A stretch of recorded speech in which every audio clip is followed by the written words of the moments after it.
Hi hello అందరు ఎలా ఉన్నారు? బాగున్నారా? క్రేజీ జోష్ యూట్యూబ్ ఛానల్ స్వాగతం. ఈ వీడియోలో అయితే గుత్తి వంకాయ మసాలా కర్రీ అండి. వంకాయ కర్రీ అంటే ఎవరికి ఇష్టం ఉండదు చెప్పండి. కూరల రారాజు ఎవరంటే వంకాయనండి. వంకాయ కర్రీ పేరు మీద సాంగ్ కూడా ఉంది. నేనైతే తెల్ల వంకాయలు తీసుకొని ఇలా కట్ చేసి పెట్టుకున్నాను. ఉప్పు నీటిలో వేసానండి, ఎందుకంటే వంకాయలు నల్లబడకుండా ఉంటాయి అన్నమాట. స్టవ్ వెలిగించి స్టవ్ పైన పాత్ర అయితే పెట్టానండి. పాత్ర వేడెక్కడానికి అయితే కాస్త టైం పడుతుంది. అలా వేడెక్కిన తర్వాత సరిపడినంత ఆయిల్ అయితే పోసుకోవాలి. అలా ఆయిల్ పోసుకోవాలన్నమాట. ఇంకాస్త ఎక్కువే పోస్తున్నాను. వంకాయ కర్రీ మొత్తం ఆయిల్లోనే చేయాలి. అసలు వాటర్ అనేది నీళ్ళు అనేది పోయకూడదు అన్నమాట. అందుకే కాస్త ఎక్కువనే పోస్తున్నాను. వేడెక్కడానికి అయితే కాస్త టైం అయితే పడుతుంది. ఇంకా వంకాయ గ్రేవీ కర్రీ, టమాటా వంకాయ కర్రీ ఇంకా చాలా రకాలే చేసుకోవచ్చండి. వంకాయలతో వంకాయ బజ్జీ కూడా చేసుకోవచ్చు. ఆయిల్ వేడెక్కింది. ఆయిల్ వేడెక్కిన తర్వాత జీలకర్ర వేసుకోవాలండి. జీలకర్ర వేడెక్కాలని కొంచెం వేగడానికి అయితే కాస్త టైం అయితే పడుతుంది. జీలకర్ర వేగాక మనము కట్ చేసి పెట్టుకున్న పచ్చిమిర్చి, ఉల్లిపాయ ముక్కలు అయితే వేద్దాము. కాస్త వేగడానికి అయితే కాస్త టైం అయితే పడుతుంది. చాలా రకాల వంట వీడియోలు చేశానండి. అలాగే మనం తీర్థయాత్రలకు వెళ్ళిన వీడియోస్ కూడా చేశాను. చాలామంది క్రేజీ జోష్ యూట్యూబ్ ఛానల్ను సబ్స్క్రైబ్ చేసుకోకుండానే చూస్తున్నారు. ప్లీజ్ సబ్స్క్రైబ్ చేసుకోండి. అలాగే లైక్ చేయండి. మీరు ఇచ్చే లైక్ సపోర్టివ్గా ఉంటుంది, ఎంకరేజ్మెంట్గా ఉంటుంది. వీడియో మరింత షేర్ అయ్యే అవకాశం ఉంటుంది. కొత్త ఛానల్ పైన మీ లవ్ అండ్ సపోర్ట్ ఎప్పుడు ఇలాగే ఉండాలండి.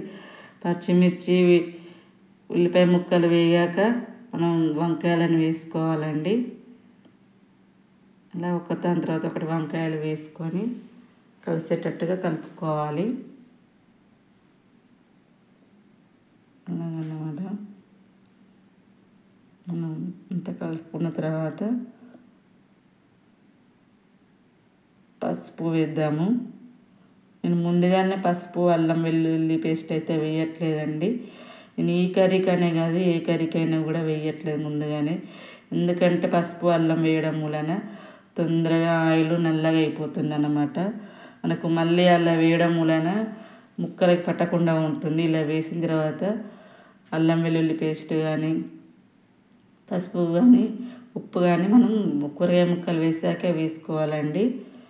ఉప్పు కూడా ఇప్పుడే కాస్త వేసుకోవాలండి, ఎందుకంటే తొందరగా ఉడికిపోతుంది, అడగంటకుండా ఉంటుందండి. ఉప్పు ముందుగానే కాస్త వేసుకోవడం మూలన ఫైనల్లో కాస్త వేసుకోవాలి. అలా వేసుకొని కలుపుకోవాలి. అల్లం వెల్లుల్లి పేస్ట్ అయితే అడగంటుతుందండి. పసుపు కూడా నల్లగా వచ్చేస్తుంది అనేసి ఇలా కూరగాయ ముక్కలు వేసాక వేస్తున్నాను. మనం మసాలా వంకాయ కర్రీ అన్నాం కాబట్టి మసాలా ముందుగానే వేసిస్తున్నానండి. వంకాయలకు అంతా పట్టాలి కదండి. సరిపడినంత మసాలా వేసుకొని ధనియాల పౌడర్ కూడా వేసుకుంటున్నాను. అలా వేసుకొని కలుపుకోవాలన్నమాట. ఇంకా కాస్త స్పైసీ తినే వాళ్ళు కాస్త ఎక్కువ మసాలా వేసుకోవచ్చు. దాన్ని బట్టి చూసి వేసుకోవచ్చు అన్నమాట. మనం ఇంత తిన్నామనేది ఇలా చూసుకుంటూ కలుపుకోవాలండి. ఇలా కలపడం మూలాన ఈవెన్గా ఉడుకుతుంది అన్నమాట.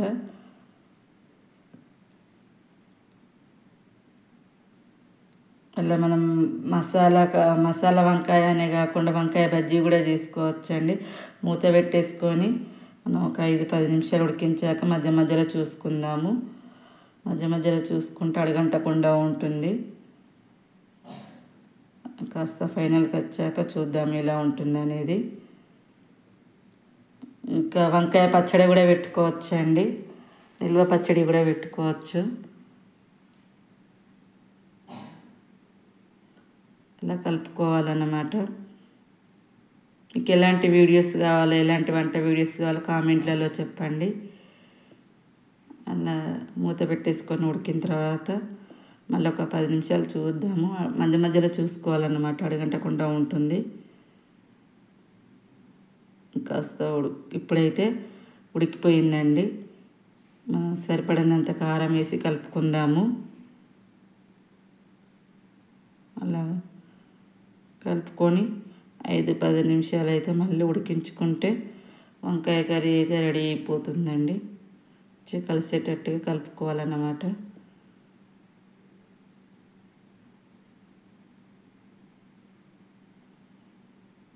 ఇలాగా మూత పెట్టేసుకొని ఒక 5-10 నిమిషాలు ఉడికించుకుంటే సరిపోతుంది. కమ్మటి వంకాయ కర్రీ అయితే రెడీ అయిపోయిందండి. చాలా టేస్ట్ బాగుండింది. వీడియో అయితే మీకు తప్పకుండా నచ్చుతుంది అనుకుంటున్నాను. చాలామంది సబ్స్క్రైబ్ చేసుకోకుండానే చూస్తున్నారు. ప్లీజ్ సబ్స్క్రైబ్ చేసుకోండి. అలాగే లైక్ చేయండి. మీరు ఇచ్చే లైక్ సపోర్టివ్గా ఉంటుంది, ఎంకరేజ్మెంట్గా ఉంటుంది. వీడియో మరింత షేర్ అయ్యే అవకాశం ఉంటుంది. కొత్త ఛానల్ పైన మీ లవ్ అండ్ సపోర్ట్ ఎప్పుడు ఇలాగే ఉండాలండి. చాలా రకాల వంట వీడియోస్ అయితే చేశాను. ప్లీజ్ చూడండి. మీకు ఎలాంటి వీడియోస్ కావాలో కామెంట్లలో చెప్పండి. Thank you so much. మరొక వీడియోతో మళ్ళీ కలుద్దాం. Thank you so much. Thank you.